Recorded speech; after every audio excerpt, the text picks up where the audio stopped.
The Adventures of Sherlock Holmes by Arthur Conan Doyle. The Red-Headed League.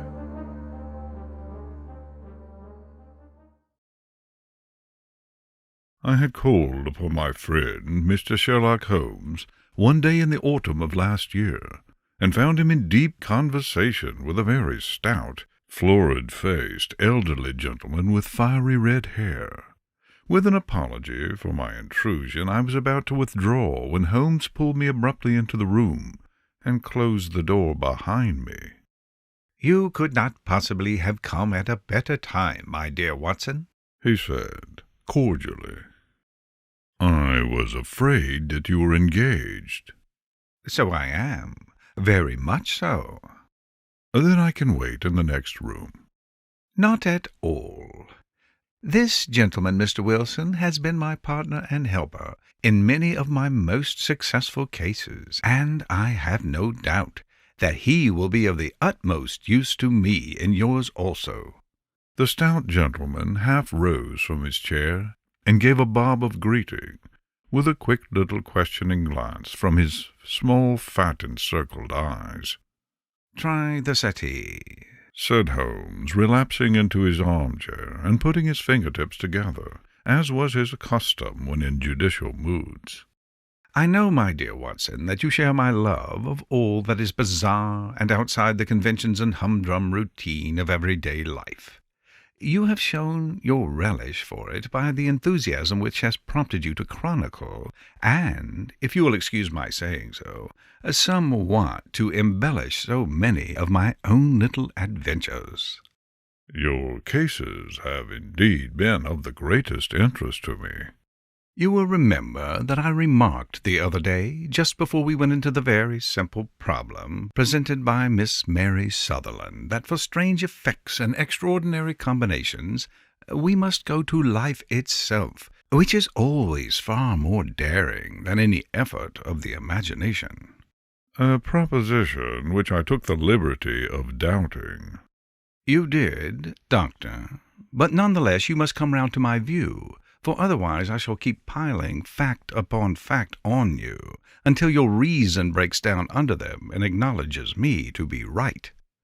Now, Mr. Jabez Wilson here has been good enough to call upon me this morning, and to begin a narrative which promises to be one of the most singular which I have listened to for some time. You have heard me remark that the strangest and most unique things are very often connected not with the larger, but with the smaller crimes, and occasionally, indeed, where there is room for doubt whether any positive crime has been committed. As far as I have heard, it is impossible for me to say whether the present case is an instance of crime or not, but the course of events is certainly among the most singular that I have ever listened to. Perhaps, Mr. Wilson, you would have the great kindness to recommence your narrative? I ask you not merely because my friend Dr. Watson has not heard the opening part, but also because the peculiar nature of the story makes me anxious to have every possible detail from your lips. As a rule, when I have heard some slight indication of the course of events, I am able to guide myself by the thousands of similar cases which occur to my memory.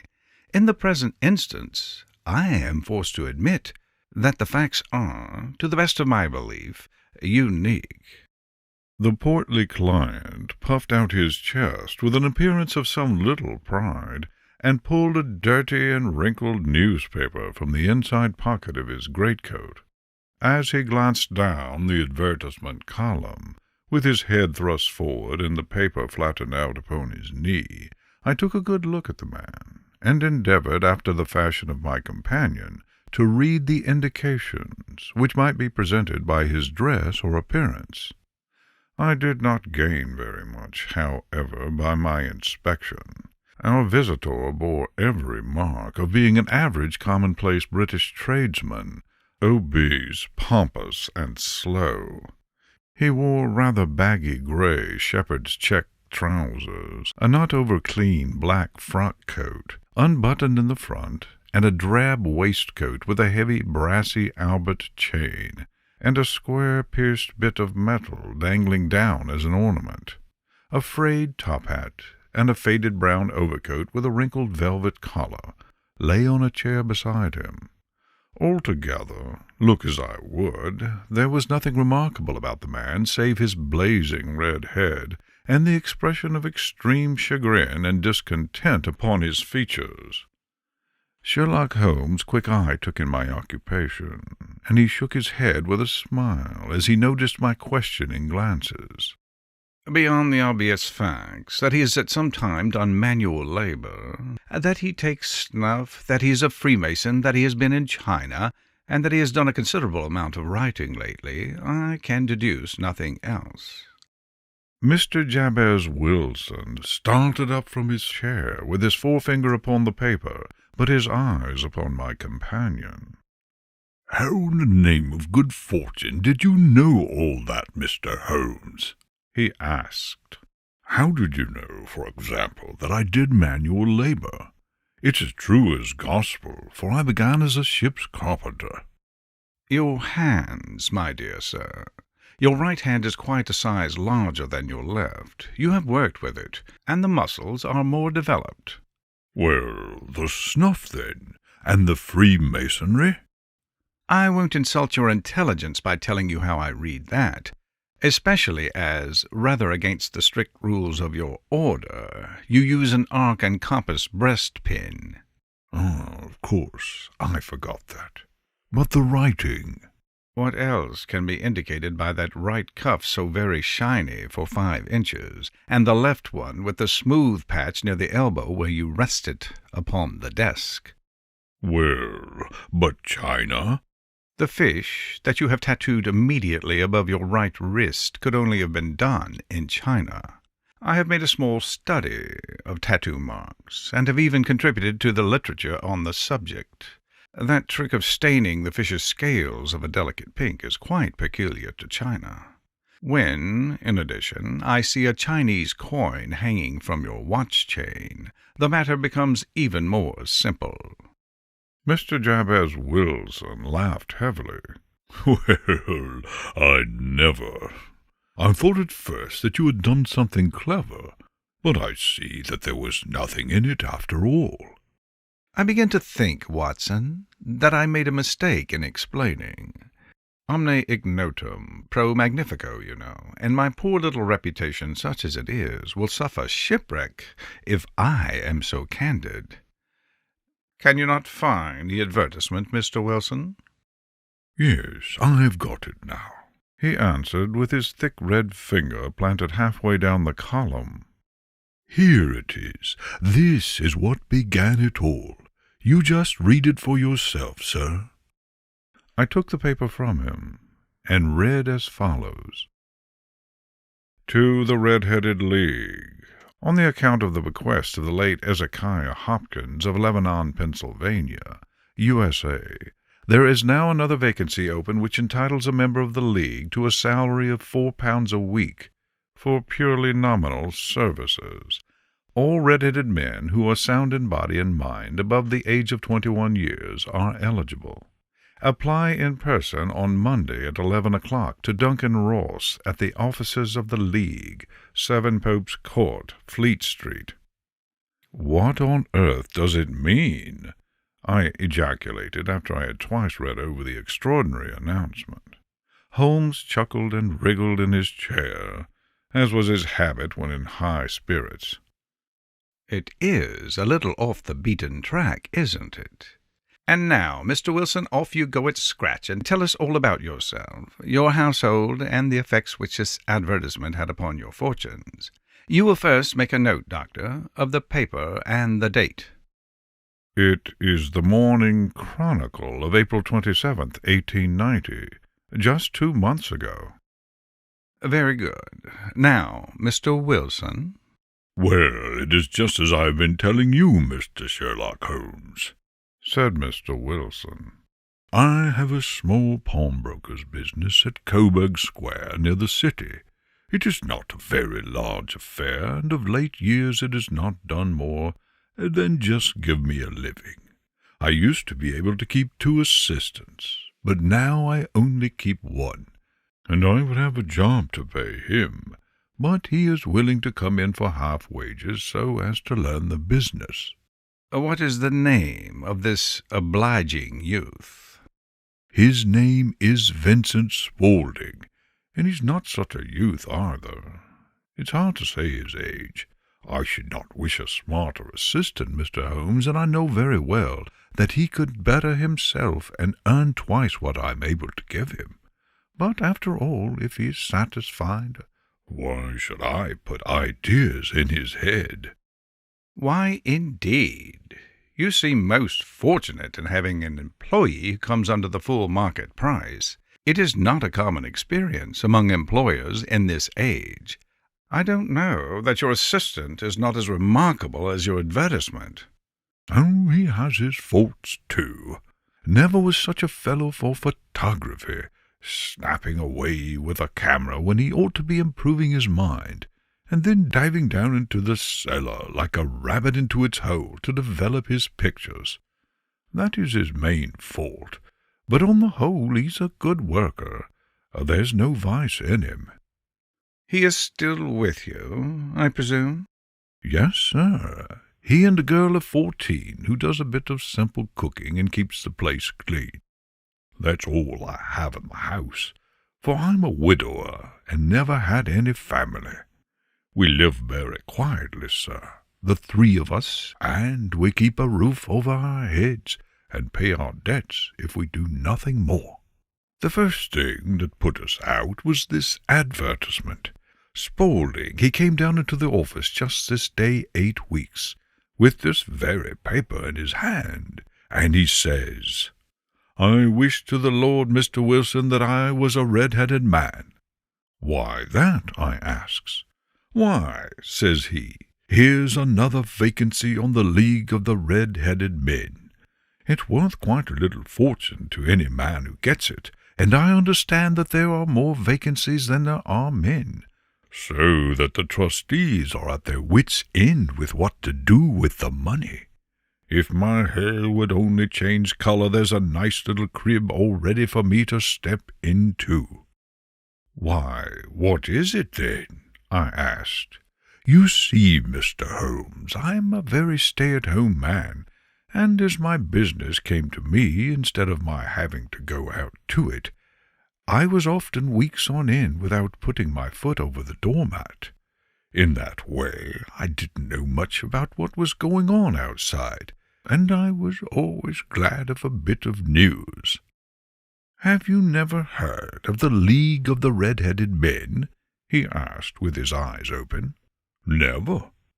'Why, I would wonder at that, for you are eligible yourself for one of the vacancies.' 'And what are they worth?' I asked. 'Oh, merely a couple of hundred a year, but the work is slight, and it need not interfere very much with one's other occupations.' Well, you can easily think that made me prick up my ears, for the business has not been over good for some years, and an extra couple of hundred would have been very handy. 'Tell me all about it,' said I. 'Well,' said he, showing me the advertisement, 'you can see for yourself that the League has a vacancy, and there is the address where you should apply for particulars. As far as I can make out, the League was formed by an American millionaire, Ezekiah Hopkins, who was very peculiar in his ways. He was himself red-headed, and he had great sympathy for all red-headed men. So, when he died, it was found that he had left his enormous fortune in the hands of trustees, with instructions to apply the interest to the providing of easy berths to men whose hair is of that color. From all I hear, it is splendid pay, and very little to do.' 'But,' said I, 'there would be millions of red-headed men who would apply.' 'Not so many as you might think,' he answered. 'You see, it is really confined to Londoners and to grown men. This American had started from London when he was young, and he wanted to do the old town a good turn. Then again, I have heard it is no use applying if your hair is light red, or dark red, or anything but real bright, blazing, fiery red. Now, if you were to apply, Mr. Wilson, you would just walk in. But perhaps it would hardly be worth your time to put yourself out of the way for the sake of a few £100. Now, it is a fact, gentlemen, as you may see for yourselves, that my hair is of a very full and rich tint, so that it seemed to me that if there was to be any competition in the matter, I stood as good a chance as any man that I had ever met. Vincent Spaulding seemed to know so much about it that I thought he might prove useful, so I just ordered him to put up the shutters for the day, and to come right away with me. He was very willing to have a holiday, so we shut the business up and started off for the address that was given us in the advertisement. I never hope to see such a sight as that again, Mr. Holmes. From north, south, east, and west, every man who had a shade of red in his hair had tramped into the city to answer the advertisement. Fleet Street was choked with red-headed folk, and Pope's Court looked like a coster's armed barrow. I should not have thought there were so many in the whole country as were brought together by that single advertisement. Every shade of colour there were, straw, lemon, orange, brick, Irish setter, liver, clay, but as Spaulding said, there were not many who had the real vivid flame-coloured tint. When I saw how many were waiting, I would have given up in despair, but Spaulding would not hear of it. How he did it I could not imagine, but he pushed and pulled and butted until he got me through the crowd, and right up to the steps which led to the office. There was a double stream upon the stair, some going up in hope, and some coming back dejected, but we wedged in as well as we could, and soon found ourselves in the office. "Your experience has been a most entertaining one," remarked Holmes as his client paused and refreshed his memory with a huge pinch of snuff. "Pray continue your very interesting statement." There was nothing in the office but a couple of wooden chairs and a deal table, behind which sat a small man with a head that was even redder than mine. He said a few words to each candidate as he came up, and then he always managed to find some fault in them, which would disqualify them. Getting a vacancy did not seem to be a very easy matter, after all. However, when our turn came, the little man was much more favourable to me than to any of the others, and he closed the door as we entered, so that he might have a private word with us. "This is Mr. Jabez Wilson," said my assistant, "and he is willing to fill the vacancy in the League." "And he is admirably suited for it," the other answered. "He has every requirement. I cannot recall when I have seen anything so fine." He took a step backward, cocked his head to one side, and gazed at my hair until I felt quite bashful. Then suddenly he plunged forward, wrung my hand, and congratulated me warmly on my success. "It would be injustice to hesitate," said he. "You will, however, I am sure, excuse me for taking an obvious precaution." With that he seized my hair in both of his hands and tugged until I yelled with pain. "There is water in your eyes," said he, as he released me. "I perceive that all is as it should be. But we have to be careful, for we have twice been deceived by wigs and once by paint. I could tell you tales of cobbler's wax which would disgust you with human nature." He stepped over to the window and shouted through it at the top of his voice that the vacancy was filled. A groan of disappointment came up from below, and the folk all trooped away in different directions, until there was not a redhead to be seen except my own and that of the manager. "My name," said he, "is Mr. Duncan Ross, and I am myself one of the pensioners upon the fund left by our noble benefactor. Are you a married man, Mr. Wilson? Have you a family?" I answered that I had not. His face fell immediately. "Dear me," he said gravely, "that is very serious indeed. I am sorry to hear you say that. The fund was, of course, for the propagation and spread of the redheads, as well as for their maintenance. It is exceedingly unfortunate that you should be a bachelor." My face lengthened at this, Mr. Holmes, for I thought that I was not to have the vacancy after all. But after thinking it over for a few minutes, he said that it would be all right.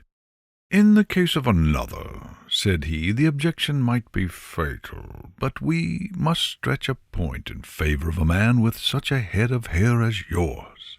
When shall you be able to enter upon your new duties?" "Well, it is a little awkward, for I have a business already," said I. "Oh, never mind about that, Mr. Wilson," said Vincent Spaulding. "I should be able to look after that for you." "What would be the hours?" I asked. 10 to 2.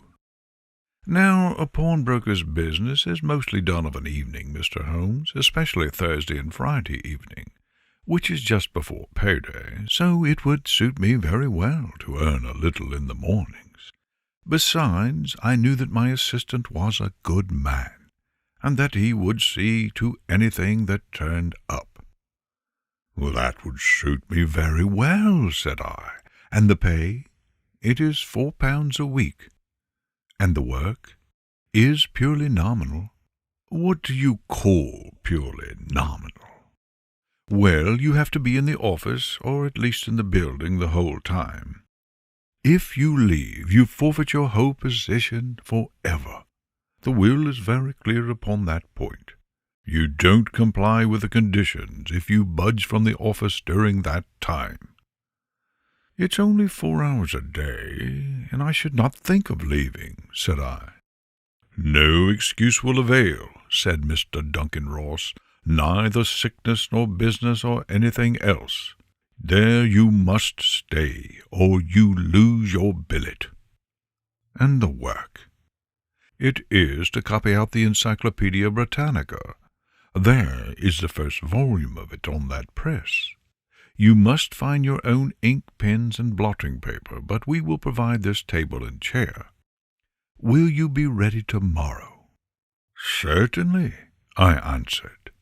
"Then good-bye, Mr. Jabez Wilson, and let me congratulate you once more on the important position which you have been fortunate enough to gain."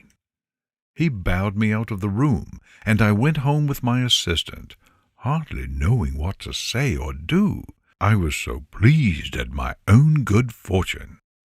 Well, I thought over the matter all day, and by the evening I was in low spirits again, for I had quite persuaded myself that the whole affair must be some great hoax or fraud, though what its object might be I could not imagine. It seemed altogether past belief that anyone could make such a will, or that they would pay such a sum for doing anything so simple as copying out the Encyclopaedia Britannica. Vincent Spaulding did what he could to cheer me up, but by bedtime I had reasoned myself out of the whole thing. However, in the morning I determined to have a look at it anyhow, so I bought a penny bottle of ink, and with a quill pen and 7 sheets of foolscap paper, I started off for Pope's Court.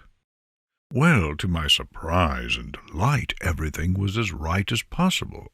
The table was set out all ready for me, and Mr. Duncan Ross was there to see that I got fairly to work. He started me off upon the letter A, and then he left me. But he would drop in from time to time to see that all was right with me. At 2 o'clock he bade me good day, complimented me upon the amount that I had written, and locked the door of the office after me.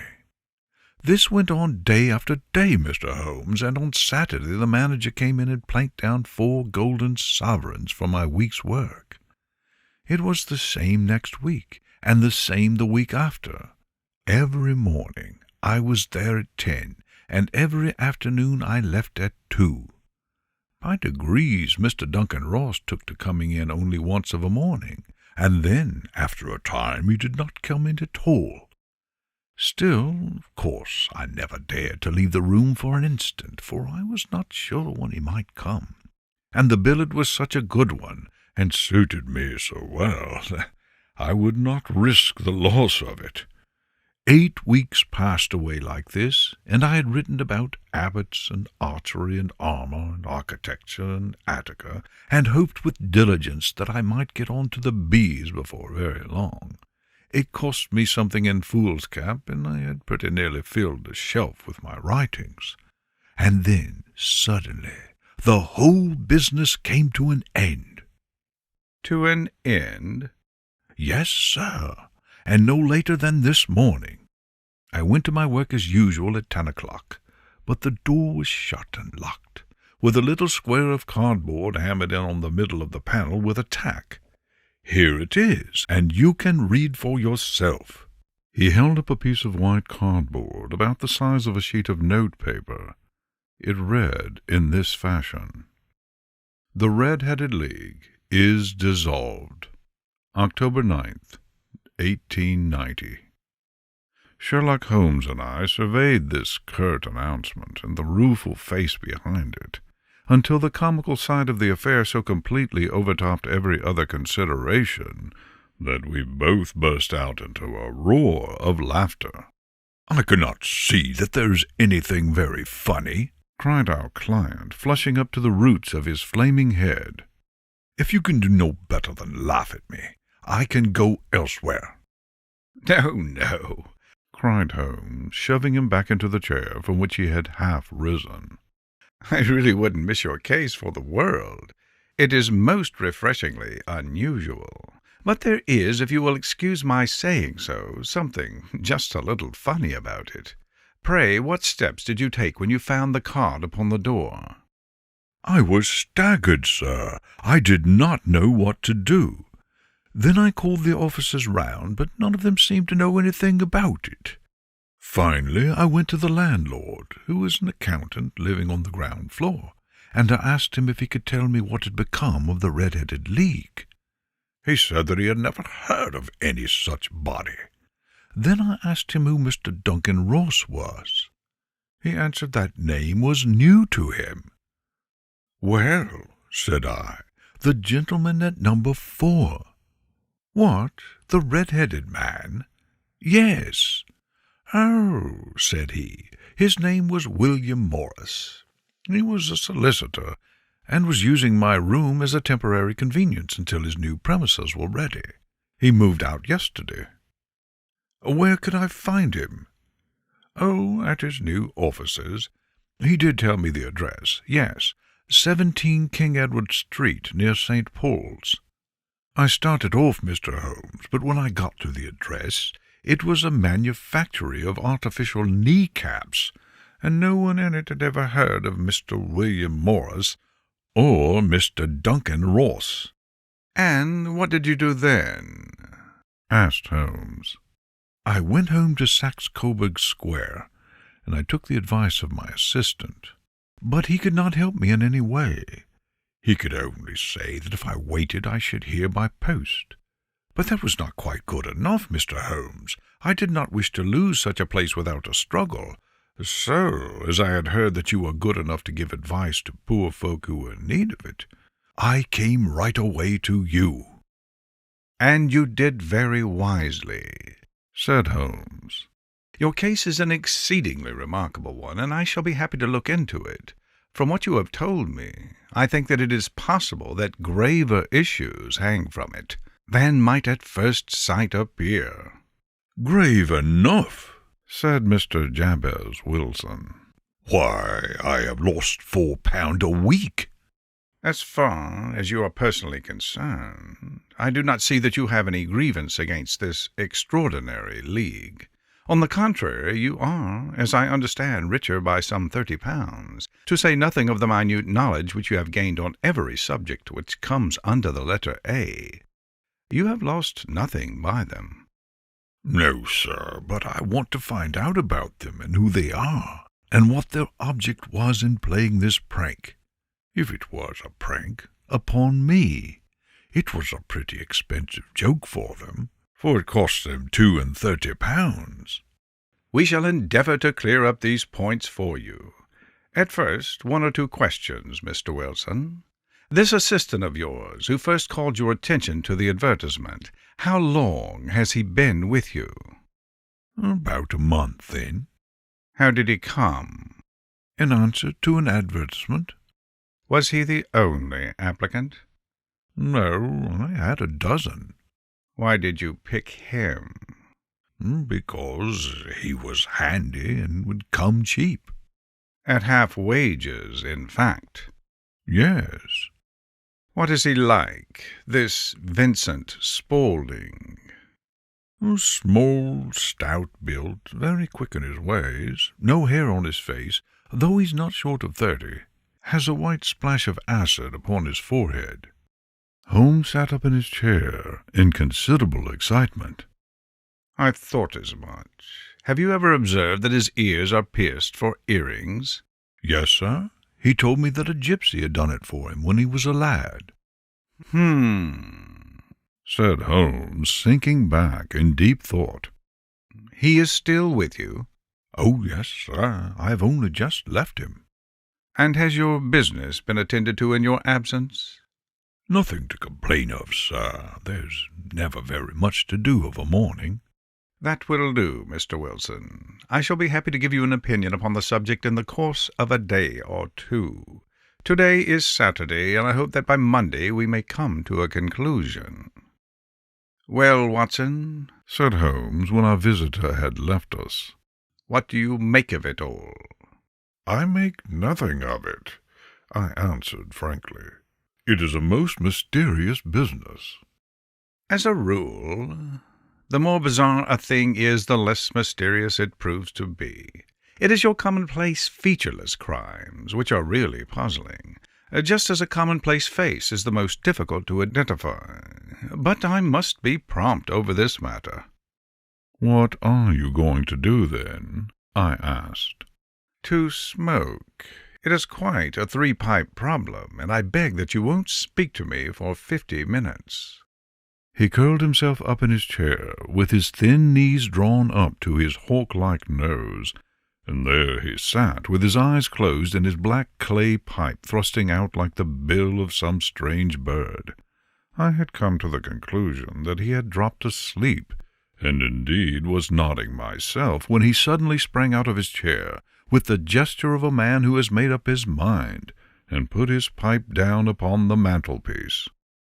Sarasate plays at the St. James Hall this afternoon. What do you think, Watson? Could your patient spare you for a few hours? I have nothing to do today. My practice is never very absorbing. Then put on your hat and come. I am going through the city first, and we can have some lunch on the way. I observe that there is a good deal of German music on the program, which is rather more to my taste than Italian or French. It is introspective, and I want to introspect. Come along. We travelled by the Underground as far as Aldersgate. A short walk took us to Saxe-Coburg Square, the scene of the singular story which we had listened to in the morning. It was a poky little shabby genteel place, where 4 lines of dingy 2-storied brick houses looked out into a small railed-in enclosure, where a lawn of weedy grass and a few clumps of faded laurel bushes made a hard fight against a smoke-laden and uncongenial atmosphere. 3 gilt balls on a brown board with Jabez Wilson in white letters upon a corner house announced the place where our red-headed client carried on his business. Sherlock Holmes stepped in front of it, with his head on one side, and looked it all over, with his eyes shining brightly between puckered lids. Then he walked slowly up the street and then down again to the corner, still looking keenly at the house. Finally, he returned to the pawnbroker's, and having thumped vigorously upon the pavement with his stick 2 or 3 times, he went up to the door and knocked. It was instantly opened by a bright-looking, clean-shaven young fellow, who asked him to step in. "Thank you," said Holmes. "I only wish to ask you how you would go from here to the Strand." "3rd right, 4th left," answered the assistant promptly, closing the door. "Smart fellow, that," observed Holmes as we walked away.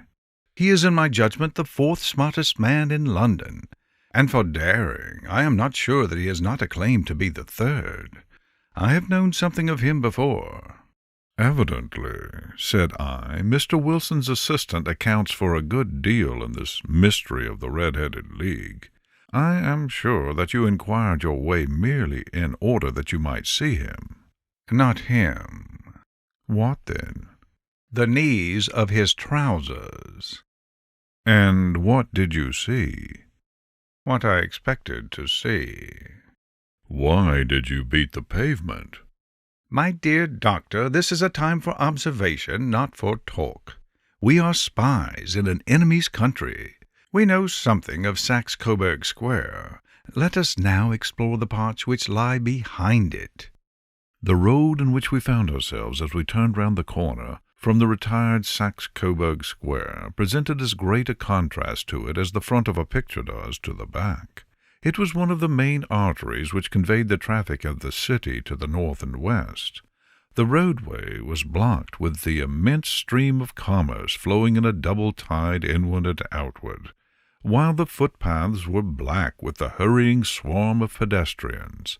It was difficult to realize, as we looked at the line of fine shops and stately business premises, that they really abutted on the other side upon the faded and stagnant square which we had just quitted. "Let me see," said Holmes, standing at the corner and glancing along the line. "I should like just to remember the order of the houses here. It is a hobby of mine to have an exact knowledge of London. There is Mortimer's, the tobacconist, the little newspaper shop, the Coburg branch of the City and Suburban Bank, the vegetarian restaurant, and McFarland's carriage building depot. That carries us right to the other block. And now, Doctor, we've done our work, so it's time that we had some play, a sandwich and a cup of coffee, and then off to Violin Land, where all is sweetness and delicacy and harmony, and there are no red-headed clients to vex us with their conundrums." My friend was an enthusiastic musician, being himself not only a very capable performer, but a composer of no ordinary merit. All the afternoon he sat in the stalls wrapped in the most perfect happiness, gently waving his long, thin fingers in time to the music, while his gently smiling face and his languid, dreamy eyes were as unlike those of Holmes the sleuth-hound, Holmes the relentless, keen-witted, ready-handed criminal agent, as it were possible to conceive. In his singular character the dual nature alternately asserted itself, and his extreme exactness and astuteness represented, as I have often thought, the reaction against the poetic and contemplative mood which occasionally predominated in him.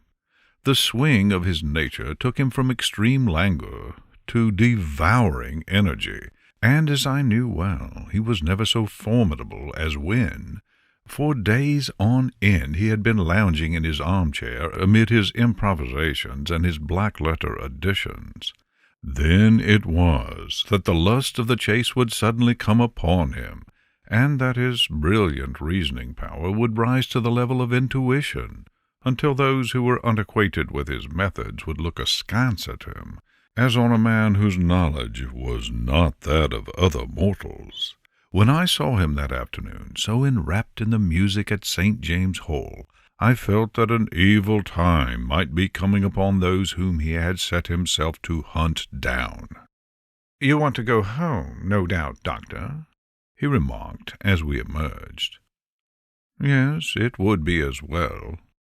"And I have some business to do which will take some hours. This business at Coburg Square is serious." "Why serious?" "A considerable crime is in contemplation. I have every reason to believe that we shall be in time to stop it. But today being Saturday rather complicates matters. I shall want your help to-night."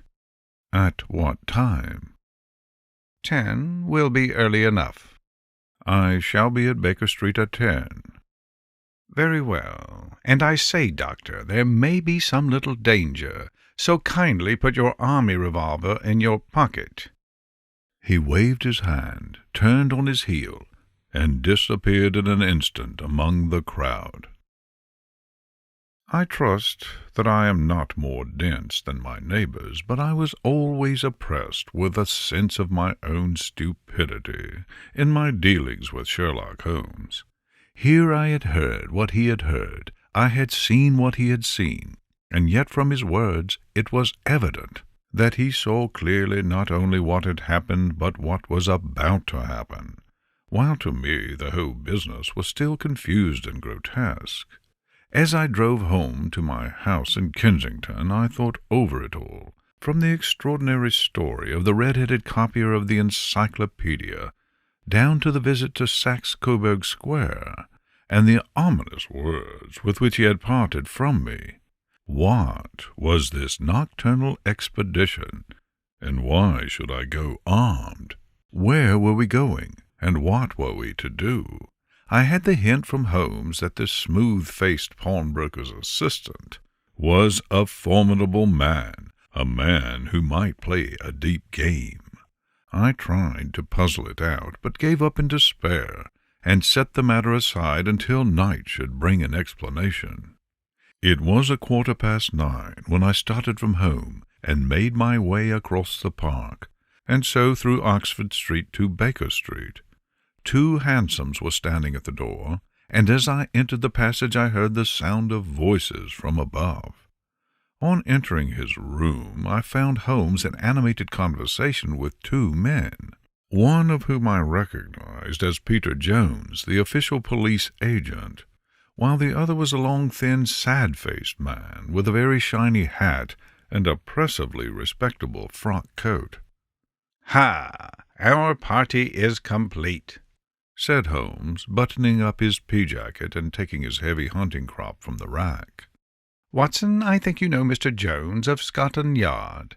Let me introduce you to Mr. Merryweather, who is to be our companion in tonight's adventure." "We're hunting in couples again, Doctor, you see," said Jones in his consequential way. "Our friend here is a wonderful man for starting a chase. All he wants is an old dog to help him do the running down." "I hope a wild goose may not prove to be the end of our chase," observed Mr. Merryweather gloomily.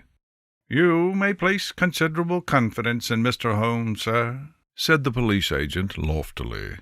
"He has his own little methods, which are, if he won't mind my saying so, just a little too theoretical and fantastic. But he has the makings of a detective in him. It is not too much to say that once or twice, as in that business of the Sholto murder and the Agra treasure, he has been more nearly correct than the official force." "Oh, if you say so, Mr. Jones, it is all right," said the stranger with deference. "Still, I confess that I miss my rubber. It is the first Saturday night for 27 years that I have not had my rubber." "I think you will find," said Sherlock Holmes, "that you will play for a higher stake tonight than you have ever done yet, and that the play will be more exciting. For you, Mr. Merryweather, the stake will be some £30,000, and for you, Jones, it will be the man upon whom you wish to lay your hands. John Clay, the murderer, thief, smasher, and forger. He is a young man, Mr. Merryweather, but he is at the head of his profession, and I would rather have my bracelets on him than on any criminal in London. He's a remarkable man, is young John Clay. His grandfather was a royal duke, and he himself has been to Eton and Oxford. His brain is as cunning as his fingers, and though we meet signs of him at every turn, we never know where to find the man himself. He'll crack a crib in Scotland one week and be raising money to build an orphanage in Cornwall the next. I've been on his track for years, and have never set eyes on him yet. I hope that I may have the pleasure of introducing you tonight. I have had one or two little turns also with Mr. John Clay, and I agree with you that he is at the head of his profession. It is past 10, however, and quite time that we started. If you two will take the first hansom, Watson and I will follow in the second." Sherlock Holmes was not very communicative during the long drive, and lay back in the cab, humming the tunes which he had heard in the afternoon. We rattled through an endless labyrinth of gas-lit streets until we emerged into Farrington Street. "We are close there now," my friend remarked. "This fellow Merriweather is a bank director and personally interested in the matter. I thought it as well to have Jones with us also. He is not a bad fellow, though an absolute imbecile in his profession. He has one positive virtue. He is as brave as a bulldog, and as tenacious as a lobster, if he gets his claws upon anyone. Here we are, and they are waiting for us." We had reached the same crowded thoroughfare in which we had found ourselves in the morning. Our cabs were dismissed, and following the guidance of Mr. Merriweather, we passed down a narrow passage and through a side door, which he opened for us. Within there was a small corridor, which ended in a very massive iron gate. This also was opened, and led down a flight of winding stone steps which terminated at another formidable gate. Mr. Merriweather stopped to light a lantern, and then conducted us down a dark, earth-smelling passage, and so, after opening a third door, into a large vault or cellar, which was piled all around with crates and massive boxes. "You are not very vulnerable from above," Holmes remarked, as he held up his lantern and gazed about him. "Nor from below," said Mr. Merriweather, striking his stick upon the flags which lined the floor. "Why, dear me, it sounds quite hollow," he remarked, looking up in surprise. "I must really ask you to be a little more quiet," said Holmes severely. "You have already imperiled the whole success of our expedition. Might I beg that you would have the goodness to sit down upon one of those boxes, and not to interfere?" The solemn Mr. Merriweather perched himself upon a crate, with a very injured expression upon his face, while Holmes fell upon his knees upon the floor, and, with the lantern and a magnifying lens, began to examine minutely the cracks between the stones. A few seconds sufficed to satisfy him, for he sprang to his feet again and put his glass in his pocket. "We have at least an hour before us," he remarked, "for they can hardly take any steps until the good pawnbroker is safely in bed. Then they will not lose a minute, for the sooner they do their work, the longer time they will have for their escape. We are, at present, Doctor, as no doubt you have divined, in the cellar of the city branch of one of the principal London banks. Mr. Merriweather is the chairman of directors, and he will explain to you that there are reasons why the more daring criminals of London should take a considerable interest in this cellar at present." "It is our French gold," whispered the director. "We have had several warnings that an attempt might be made upon it." "Your French gold?" "Yes. We had occasion, some months ago, to strengthen our resources, and borrowed for that purpose 30,000 Napoleons from the Bank of France. It has become known that we have never had occasion to unpack the money, and that it is still lying in our cellar. The crate upon which I sit contains 2,000 Napoleons, packed between layers of lead foil. Our reserve of bullion is much larger at present than is usually kept in a single branch office, and the directors have had misgivings upon the subject." "Which were very well justified," observed Holmes. "And now it is time that we arranged our little plans. I expect that within an hour matters will come to a head. In the meantime, Mr. Merriweather, we must put the screen over that dark lantern." "And sit in the dark?" I am afraid so. I had brought a pack of cards in my pocket, and I thought that, as we were a partie carrée, you might have your rubber after all. But I see that the enemy's preparations have gone so far that we cannot risk the presence of a light. And first of all we must choose our positions. These are daring men, and though we shall take them at a disadvantage, they may do us some harm unless we are careful. I shall stand behind this crate, and do you conceal yourselves behind those. Then, when I flash a light upon them, close in swiftly.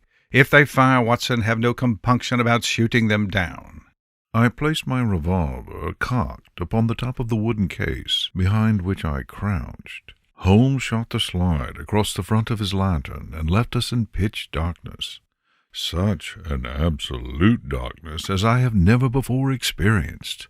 The smell of hot metal remained to assure us that the light was still there, ready to flash out at a moment's notice. To me, with my nerves worked up to a pitch of expectancy, there was something depressing and subduing in the sudden gloom, and in the cold, dank air of the vault. "They have but one retreat," whispered Holmes. "That is back through the house into Saxe-Coburg Square. I hope that you have done what I asked you, Jones." "I have an inspector and 2 officers waiting at the front door." "Then we have stopped all the holes, and now we must be silent and wait." What a time it seemed! From comparing notes afterwards, it was but an hour and a quarter, yet it appeared to me that the night must have almost gone, and the dawn be breaking above us. My limbs were weary and stiff, for I feared to change my position, yet my nerves were worked up to the highest pitch of tension, and my hearing was so acute that I could not only hear the gentle breathing of my companions, but I could distinguish the deeper, heavier in-breath of the bulky Jones from the thin, sighing note of the bank director. From my position I could look over the case in the direction of the floor. Suddenly my eyes caught the glint of a light. At first it was but a lurid spark upon the stone pavement. Then it lengthened out until it became a yellow line, and then, without any warning or sound, a gash seemed to open, and a hand appeared, a white, almost womanly hand, which felt about in the center of the little area of light. For a minute or more the hand, with its writhing fingers, protruded out of the floor. Then it was withdrawn as suddenly as it appeared, and all was dark again, save for the single lurid spark, which marked a chink between the stones. Its disappearance, however, was but momentary. With a rending, tearing sound, one of the broad white stones turned over upon its side, and left a square gaping hole through which streamed the light of a lantern. Over the edge there peeped a clean-cut boyish face, which looked keenly about it, and then, with a hand on either side of the aperture, drew itself shoulder-high and waist-high until one knee rested upon the edge. In another instant he stood at the side of the hole and was hauling after him a companion, lithe and small like himself, with a pale face and a shock of very red hair. "It's all clear," he whispered. "Have you the chisel and the bags? Great Scott! Jump, Archie! Jump and I'll swing for it." Sherlock Holmes had sprung out and seized the intruder by the collar. The other dived down the hole, and I heard the sound of rending cloth as Jones clutched at his skirts.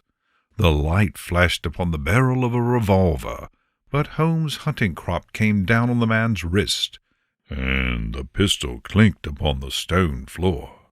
"It's no use, John Clay," said Holmes blandly. "You have no chance at all." "So I see," the other answered with the utmost coolness. "I fancy that my pal is all right, though I see you've got his coat-tails." "There are 3 men waiting for him at the door," said Holmes. "Oh, indeed. You seem to have done the thing very completely. I must compliment you." "And I you," Holmes answered. "Your red-headed idea was very new and effective. "You'll see your pal again presently," said Jones. "He's quicker at climbing down holes than I am. Just hold out while I fix the derbies." "I beg that you will not touch me with your filthy hands," remarked our prisoner, as the handcuffs clattered upon his wrists. "You may not be aware that I have royal blood in my veins. Have the goodness also, when you address me, to always say 'sir' and 'please.'" "All right," said Jones, with a stare and a snigger. "Well, would you please, sir, march upstairs, where we can get a cab to carry your highness to the police station?" "That is better," said John Clay serenely. He made a sweeping bow to the three of us, and walked quietly off in the custody of the detective. "Really, Mr. Holmes," said Mr. Merriweather, as we followed them from the cellar, "I do not know how the bank can thank or repay you. There is no doubt that you have detected and defeated in the most complete manner one of the most determined attempts at bank robbery that have ever come within my experience. I have had 1 or 2 little scores of my own to settle with Mr. John Clay," said Holmes. "I have been at some small expense over this matter, which I shall expect the bank to refund. But beyond that I am amply repaid by having had an experience which is in many ways unique, and by hearing the very remarkable narrative of the Red-Headed League. You see, Watson," he explained, in the early hours of the morning, as we sat over a glass of whiskey and soda in Baker Street, "it was perfectly obvious from the first that the only possible object of this rather fantastic business of the advertisement of the League and the copying of the encyclopedia must be to get this not-over-bright pawnbroker out of the way for a number of hours every day. It was a curious way of managing it, but really it would be difficult to suggest a better. The method was no doubt suggested to Clay's ingenious mind by the color of his accomplice's hair. The £4 a week was a lure which must draw him, and what was it to them, who were playing for thousands? They put in the advertisement, one rogue has the temporary office, the other rogue incites the man to apply for it, and together they managed to secure his absence every morning in the week. From the time that I heard of the assistant having come for half wages, it was obvious to me that he had some strong motive for securing the situation." "But how could you guess what the motive was?" Had there been women in the house, I should have suspected a more vulgar intrigue. That, however, was out of the question. The man's business was a small one, and there was nothing in his house which could account for such elaborate preparations, and such an expenditure as they were at. It must, then, be something out of the house. What could it be? I thought of the assistant's fondness for photography, and his trick of vanishing into the cellar. The cellar!